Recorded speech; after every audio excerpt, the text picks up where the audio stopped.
In our culture, everything is based on success. But what is success? Who defined it? Who decided that success was the goal instead of fulfillment? What happens if we shake up that definition? What if we make our own definition of success? My name is Tony Grebmeyer, and on this podcast, I'm going to dig deep into the real stories behind success. Join me as I interview other entrepreneurs who've climbed up Success Mountain and have come back down to share their stories so you can succeed. If you're ready to join a community of other entrepreneurs redefining success and finding fulfillment, go to BeFulfilledLife.com and join the community. Now, let's dive into today's show. Welcome to Be Fulfilled. It is the real stories behind success. Like when you remove money from the table and you're just kind of left going like, what should my life look like? What do I want my life to be? Well, I'm your host, Tony Grebmeyer, and I've got a really special guest for you today. Somebody who I think is going to help kind of make you stop in your tracks and imagine what your life can be, because today's guest actually died. She suffered from cardiac arrest that led her to being clinically dead for 25 seconds. And I think anytime you stop for even a second and think about that, that means that everything stopped in you and something caused you to come back. And she believes that dying saved her life. And in her new book, The Time Method, a no bullshit guide to creating abundance of time, she shares her very personal experience. And she's going to help you today as we get ready to climb up Success Mountain. So please join me in welcoming Monique Lindner to the show. Thank you so much for having me, Tony. Well, I appreciate it. And it's a difficult interview for anybody watching today because she has video and audio and I only have audio. So it kind of causes a little bit of the conversation to shift. But the good thing is Monique's ready to play full out. She already told me as we got started. So one question for you, and then we will get ready to go up Success Mountain. What is your definition of success? I love that question. So I think when you can live free of the prejudices, and I probably mispronounce it, prejudgment and any other expectations from the people in your life and just actually live by your own rules, I believe that's success.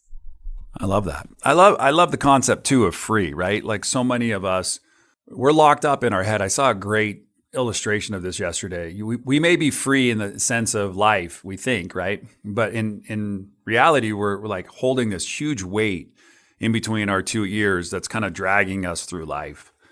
I'd love to just get the elephant in the room discovered. 25 seconds, right? Clinically dead. What time frame of your life? Childhood, middle? When did this happen? I was 19 years old. And by this time, I was a very structured, organized person. I already worked for 6 years by this time. I started when I was 13, still in school and college, actually, by this time. But I also worked full-time besides school and college. And I did party quite a bit as well. So there was not much time to sleep. And I was born with 2 chronic illnesses, and one of them decided to kick in a little bit harder than it would usually do after 6 years of not having one day free, working an average of 18 hours a day and not sleeping longer than 2-3 hours a day for 6 years. Wow. Well, at 19 and not really ever stopping in those 6 years. And I functioned on 4 hours of sleep pretty much. I have since I was 18. I'm 48 now. I want to ask you, like, what's life like today for you and how you became free? I mean, fast forward to what you're doing now. Tell me a little bit about the structure, because you said you were very structured and an organized person. How different does your life look today than when that happened at 19? Yeah, I want to preface that with that I'm German, and it makes a lot of sense to people who know about Germans quite a bit. Germans are very known for efficiency and their structures and organizations and all, got to be in place and all of these things. So I was this very typical kind of person. And funny enough, I still am somewhat this way, but also very different. In Thailand, where I am right now, we would say same, but different. So basically nothing is really the same. So my days now look like that. I usually get up as well at 5 a.m., not because I believe in the 5 a.m. club or anyone should be dragging themselves out of bed, but because I believe in chronobiology and, your energy types. And I just naturally wake up at 5. And just like you, I slept 4 hours a night for the past 20 something years. Yeah. And I'm now actually training myself to get to 5.5 or 6 hours. But that's another topic. And other than that, I do a morning routine. And this is also not structured. I actually go by what I feel like I need the most. And it usually has to do with energy recharging, definitely some movement and nature.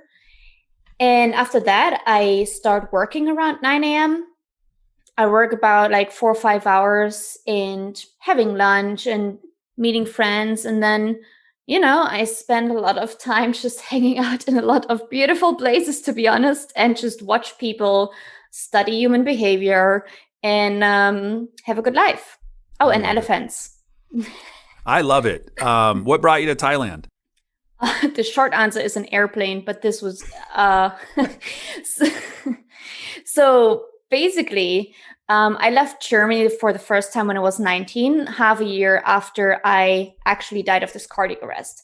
Because by this time I was like, holy damn, I don't have any time anymore, because this is what you would think of your own life. If I died already now, when is the next time? And then it's the last time. So I started traveling, and that was basically 14 years ago. And then I moved around the world. So far I've been to 44 countries, and I lived in 8 of them, and also worked in those 8 countries. And really, 6 years ago, when I left Germany for good and was traveling full time, I kept coming back to Thailand because I was just so, I guess I want to say, a little bit fascinated of the culture, which is so different from Germany, right?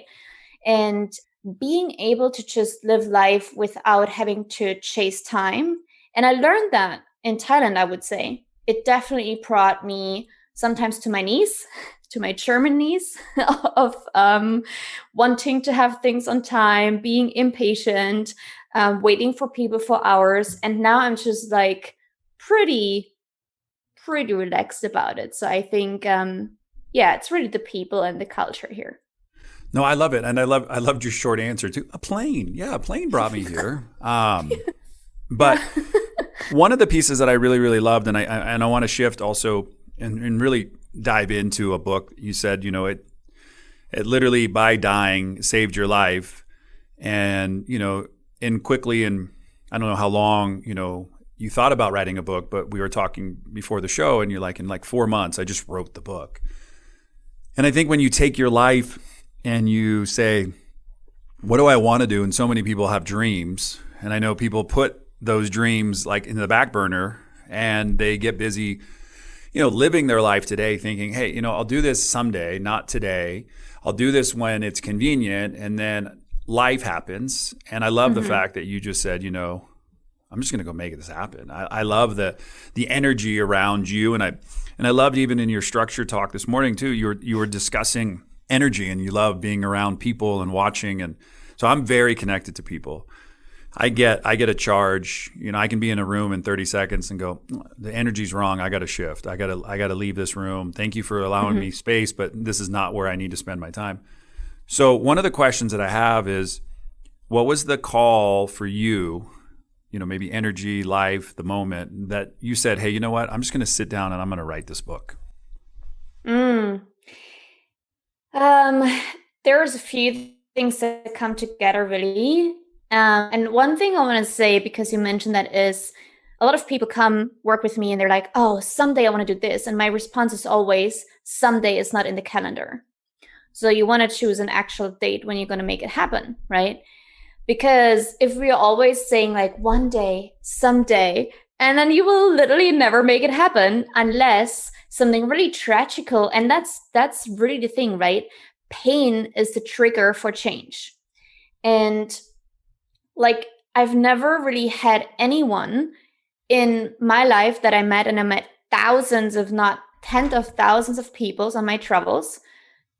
I've never come across someone who said like, oh, I'm so successful and I have it all and I climbed this mountain and I have the family, whatever. Now I'm going to change something. You know what I mean? It's like, this is not how change happens. So you got to be somewhere in pain or discomfort to change. So don't put someday on your list, put a date, an actual date, or at least a year. Just put a year. So funny enough, that's what I did. I had a year on my list where I wanted to write a book. It was 2 years ago. And obviously I didn't write the book 2 years ago.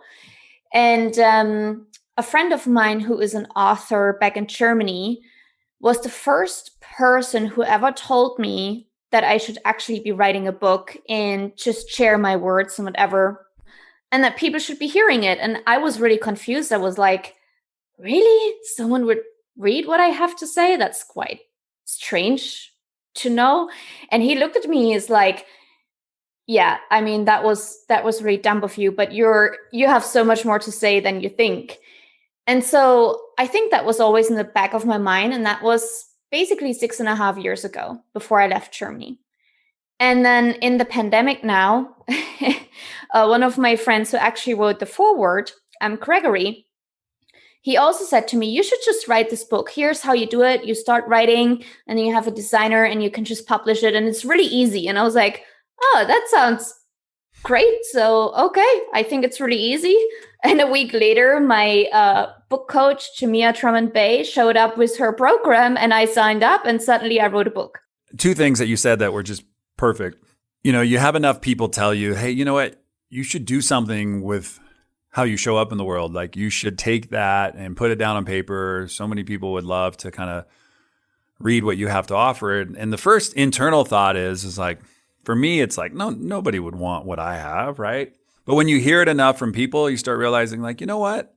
I do matter. And so I think giving yourself permission, and then you set a deadline. And I love that because so many people, I want to write a book. I'm like, okay, today, tomorrow, or when? Like, you're like, I set a date 2 years and then you just made it happen. And it's funny because I believe once our soul is heading towards kind of where we're supposed to go, everything gets in alignment. Mm-hmm. And everything else gets out of alignment. And we get really clear and focused on like the goal, right? And the goal was you set out to write a book. You didn't know how.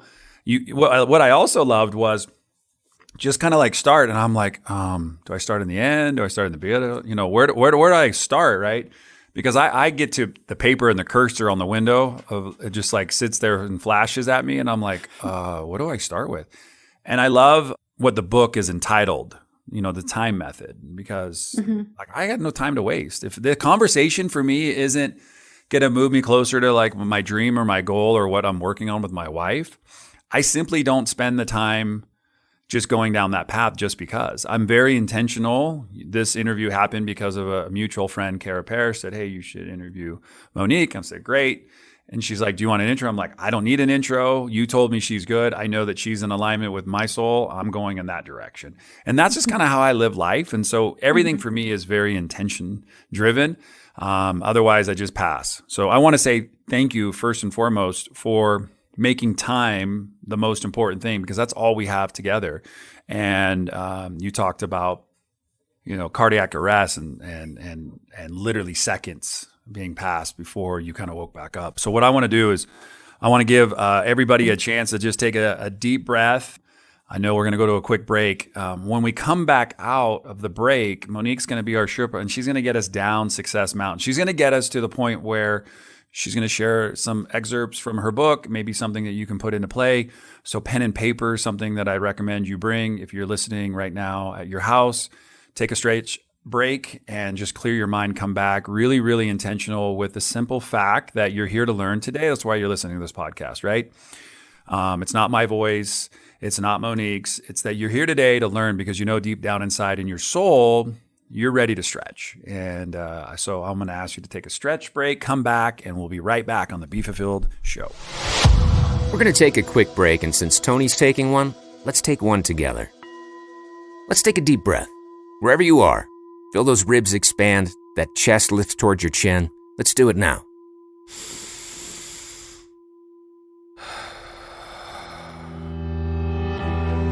That feels good, right? That's one of over 23,000 breaths you're going to take today. You don't even think about it. You're focused on that one. That's life. That's rejuvenation. That's the moment right here. And thanks for doing that with me. We all matter. Those breaths matter. Let's remember them. And let's get back to the show. All right, we are back on the Be Fulfilled podcast show. Tony Grebmeyer today talking all the way to Monique. She's in Thailand and I'm here in Denver, Colorado. And we are just talking about time. It's all we've got. You're either, maximizing your time or wishing you could make more time because you've been wasting it. And I'm asking Monique today just to share some excerpts or something maybe of a good system. And at the break, she shared something awesome with Mike, who produces the podcast, about the opposite. And it was so funny you brought up the opposite. Try to do something opposite, 66 days. I never drive home the same way.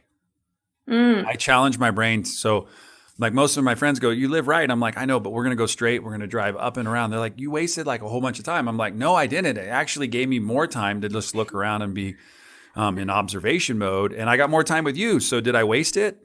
Right? So I love that. So welcome back, Monique. I want to talk about your book. First and foremost, where can people find the time method? Yeah, thank you so much for asking. The website is really easy, thetimemethod.com. You can buy the paperback right there. And you can get it in all of these book stores that you know online, your favorite ones, the one with A, the ones with B and N. I don't know if I want to advertise them here, but you can get them all there. But if you want to support businesses, try an indie bookstore maybe and ask them to order it in or just buy it on the website. I love it. What kind of feedback have you gotten from people using your book as a tool to help them to literally have an abundance of time? What are some of the feedback that you've received? Yeah. So the book is out now for 6 weeks. September 6th was the launch date. And I already got quite some really good feedback from the people who got the Kindle version, for example. And especially for the time management. So the time method is basically my framework that I teach my clients, right? So it has 4 pillars and the book is all about those 4 pillars. So the first pillar is time management. A lot of people say that they haven't been able to integrate time management in their lives because it feels like a chore. It feels like they have to add it to their list and it needs to be, like it's just like doing laundry. And if you don't do it, it stinks. So it's like, yeah. And they finally, because I break it literally down to the tiniest detail, but as simple as possible, they finally understand how they can integrate it in their lives without actually having to do more things. And that makes me really happy because this is really all about it. I don't want them to spend more time just to manage their time. So, yeah, I don't think any of us want to add more time to our plate. My day is completely time blocked. And I do that because I know for me to be successful, I need to bookend my day and allow play in the middle.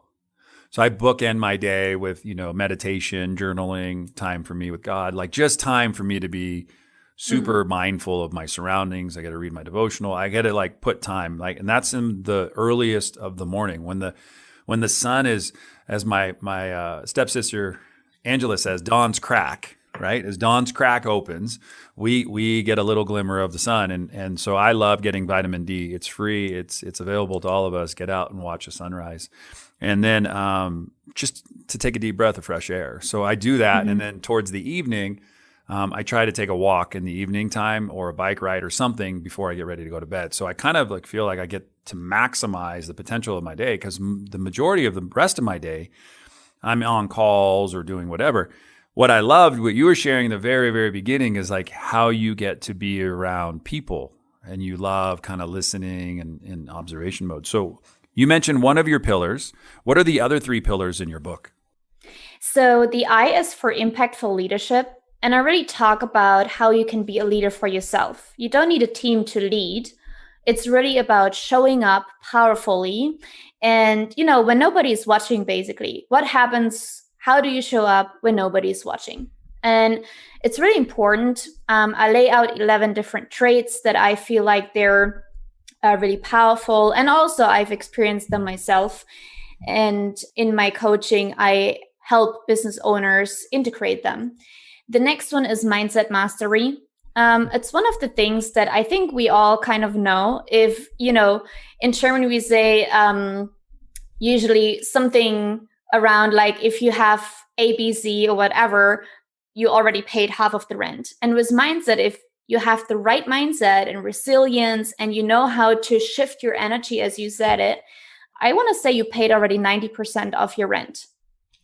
And the rest of the 10 is literally just like, implementation.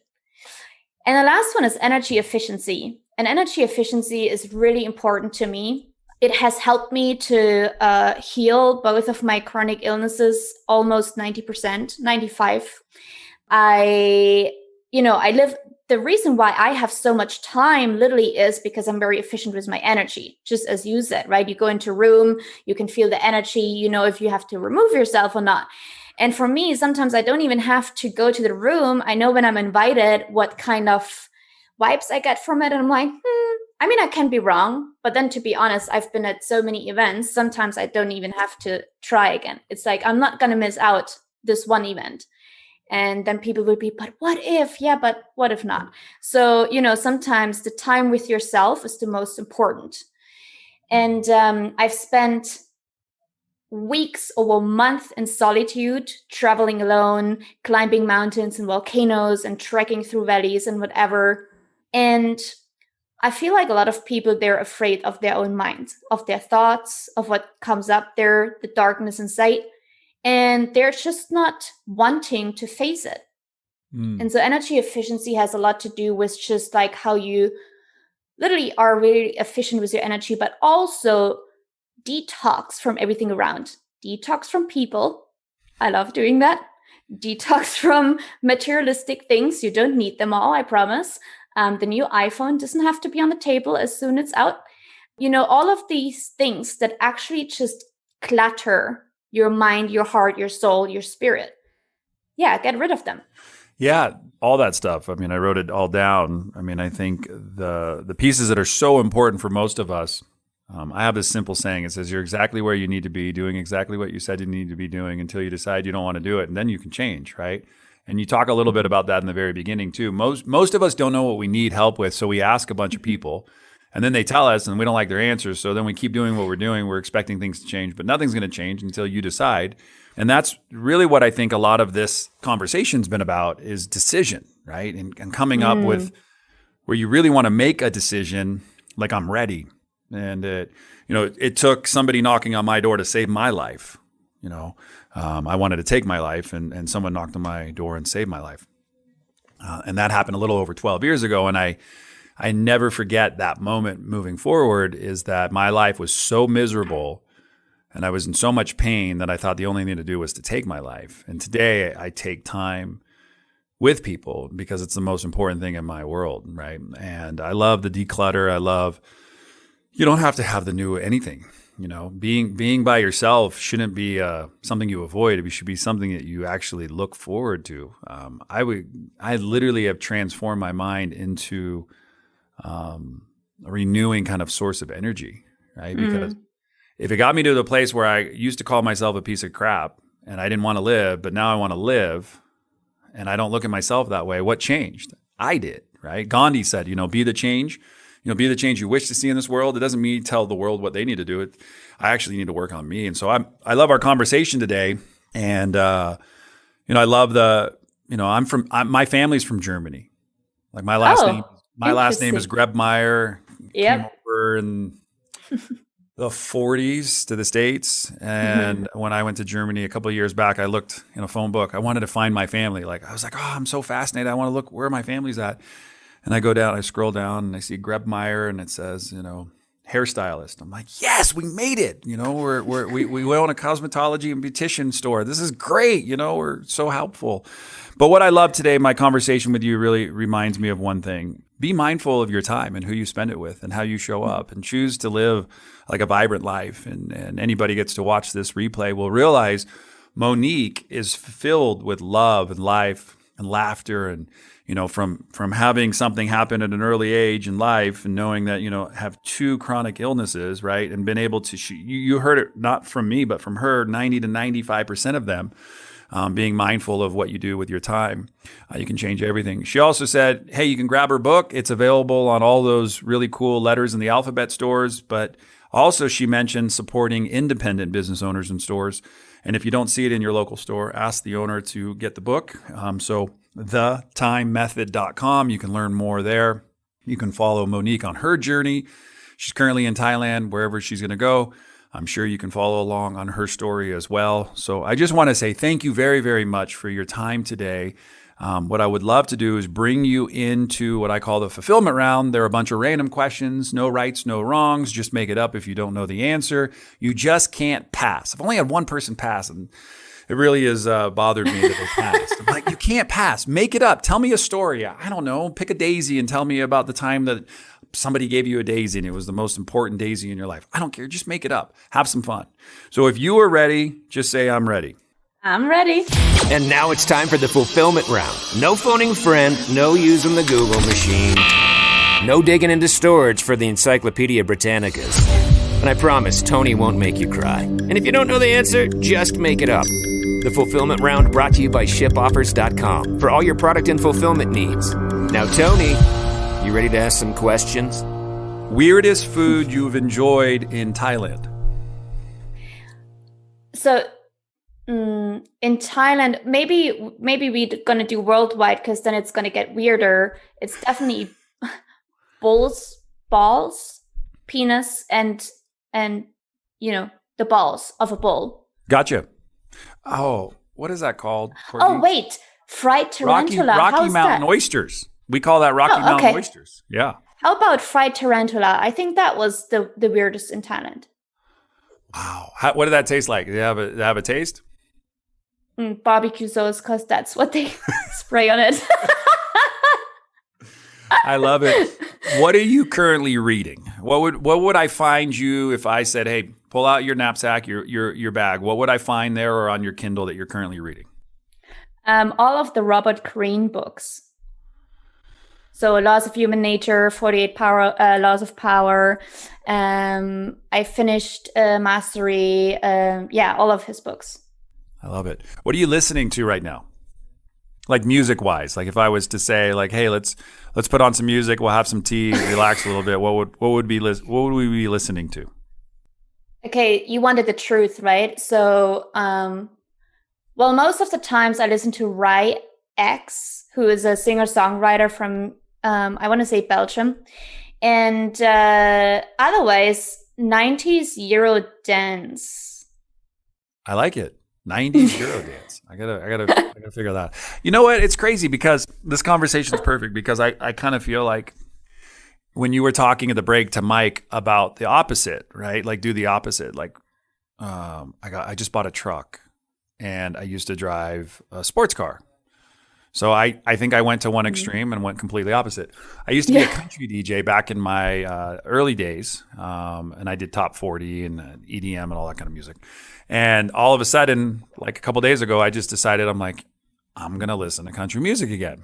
And so I'm changing it up. So last night I was making a country playlist and I'm like, oh my gosh, this is so crazy. So I love your brutal honesty too, because I think that's so important too, is mix it up. Don't, if you just stay the same, you'll get the same result. But if you want change, challenge yourself, stretch. Tell me some of the places that you have traveled. You said you've traveled to a lot of places. Give me like maybe your top 3 destinations that you've been in the world. Oh, that's really mean. Top 3. Okay. I have to put, it's really cliche, but Machu Picchu in Peru.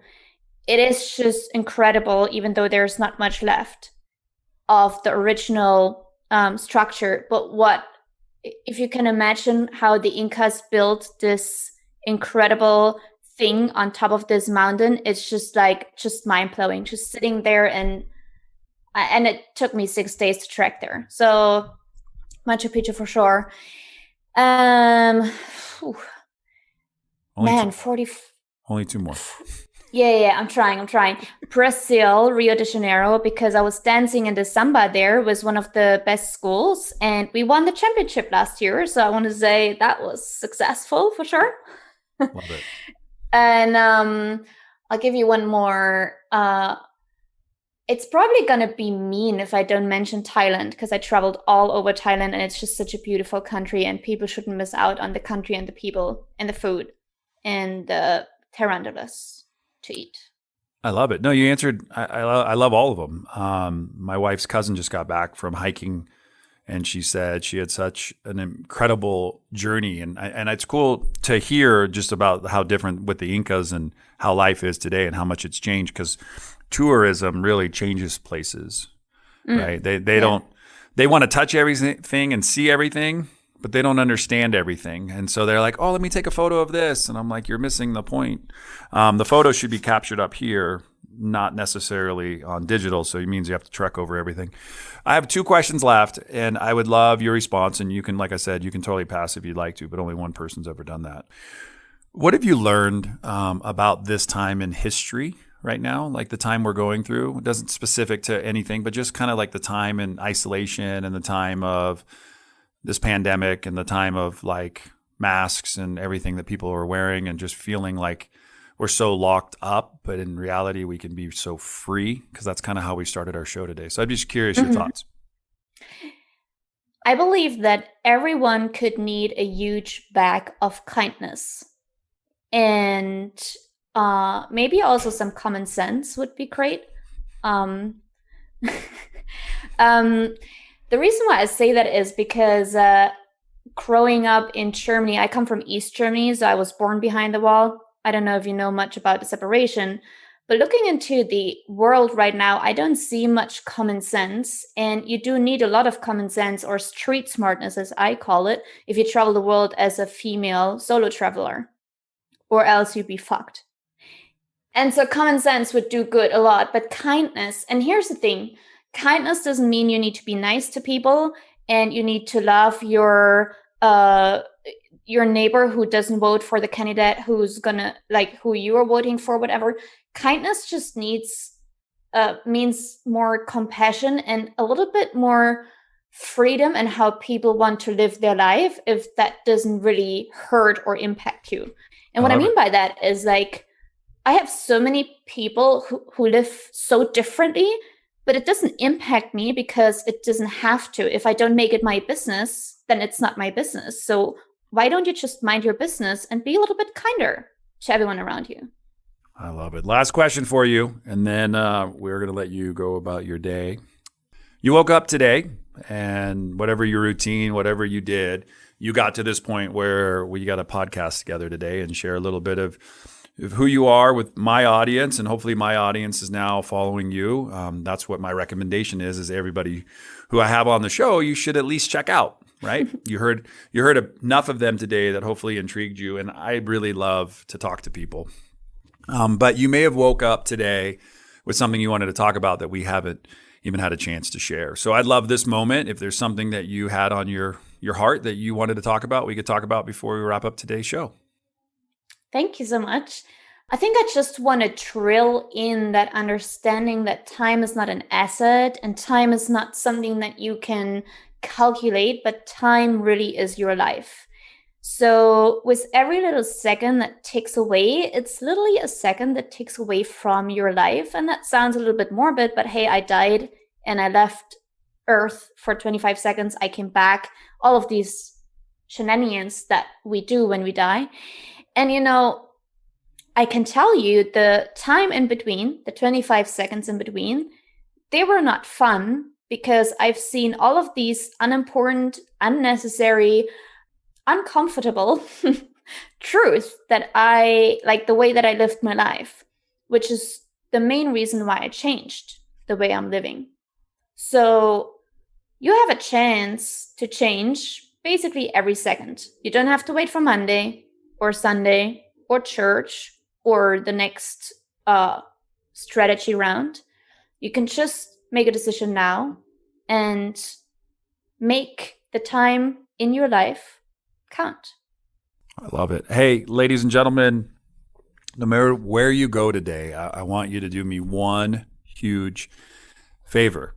Go check out thetimemethod.com. Learn from Monique. Like, as I check out her website, I see my buddy Ryan Hunter, Ryan Masters. I see Stephen Georgie. I see all these people that I know all holding a copy of her book or leaving a quote. So that tells me that the humans that I keep, relationships with are on the same vibe as Monique. And so I know that my audience would do really amazing things by picking up a copy of The Time Method. So please do that today. That is Monique. My name is Tony. And until next time, no matter where you go, no matter what you do, choose to make today the absolute best day of your life. Thanks for listening to today's show. But before you go, let me ask you a question. How would you like to be the architect of your journey in this game we call life? Take the next step now at www.tonygrebmeyer.com. Enter your details to get the first week of the Be Fulfilled Journal for free. It includes access to our private community of thousands of other entrepreneurs.